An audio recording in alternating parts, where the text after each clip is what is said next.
লালমনিরহাটে তিস্তা নদীতে পানি বেড়ে বিপদ সীমার 11 সেন্টিমিটার ওপর দিয়ে প্রবাহিত হচ্ছে। এতে নিম্নাঞ্চল প্লাবিত হয়ে পানিবন্দী হয়ে পড়েছে কয়েক হাজার পরিবার।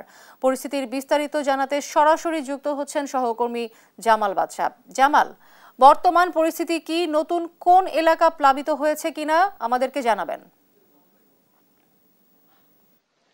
গত দুদিনের টানা বৃষ্টি এবং উজান থেকে নেমে আসা পাহাড়ি ঢলের কারণে তিস্তা এবং ধরলা নদী পানি বৃদ্ধি পেয়েছে এবং তিস্তার পানি বৃদ্ধি পেয়ে গতকালকে বিপদসীমার 5 সেন্টিমিটার উপর দিয়ে প্রবাহিত হয় এবং আজকে পানি আরো বৃদ্ধি পেয়ে বর্তমানে বিপদসীমার 11 সেন্টিমিটার উপর দিয়ে প্রবাহিত হচ্ছে। তিস্তার পানি বৃদ্ধি পাওয়ার কারণে তিস্তা নদী তীরবর্তী যে নিম্নাঞ্চলগুলো রয়েছে, বিশেষ করে লালমনিরহাটের হাতীবান্ধা উপজেলার ডাউয়াবাড়ি, গড্ডিমারি, শিঙ্গিমারি এবং আদিতমারি উপজেলার মহিষকোচা এবং মহিষকোচা ইউনিয়নের বিশেষ করে নদী তীরবর্তী গোবর্ধন থেকে শুরু করে চণ্ডীমারি যে চরাঞ্চলগুলো রয়েছে সেই চরাঞ্চল এবং লালমনিরহাট সদর উপজেলার খুনিয়াগাছ, রাজপুর এবং ধরলা নদী তীরবর্তী মগলাট এলাকার নিম্নাঞ্চল এবং চরাঞ্চলে পানি প্রবেশ করেছে এবং পানি প্রবেশ করার কারণে কিন্তু গত পরশুদিন রাত থেকে এই অঞ্চলে পানিবন্দীর সংখ্যা ধীরে ধীরে বাড়তে শুরু করেছে এবং গতকালকে জেলা প্রশাসন এই অঞ্চলগুলো পরিদর্শন করেছেন। আমরা কথা বলেছি জেলা প্রশাসনের সাথে। জেলা প্রশাসনের ধারণা এই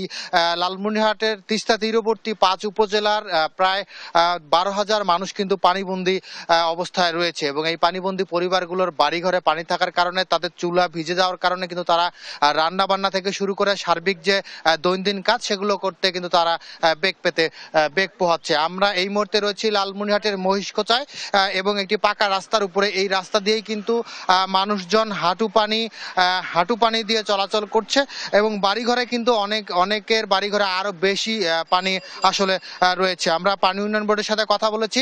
পানি উন্নয়ন বোর্ড আমাদেরকে জানিয়েছে তিস্তার উজানে ভারী বৃষ্টিপাত অব্যাহত থাকার কারণে কিন্তু তিস্তার পানি ধীরে ধীরে আরো বৃদ্ধি পাচ্ছে এবং এই পানি বৃদ্ধির যে ধারা সেটি কিন্তু আগামী 12 ঘন্টা আরো অব্যাহত থাকতে পারে এবং গতকালকে সকালবেলা জানিয়েছিল যে 24 ঘন্টা কিন্তু এই পানি অব্যাহত থাকতে পারে। তার ধারাবাহিকতায় কিন্তু কালকের থেকে আজকে তিস্তার ব্যারেজ পয়েন্টে পানি কিন্তু আসলে বৃদ্ধি পেয়েছে।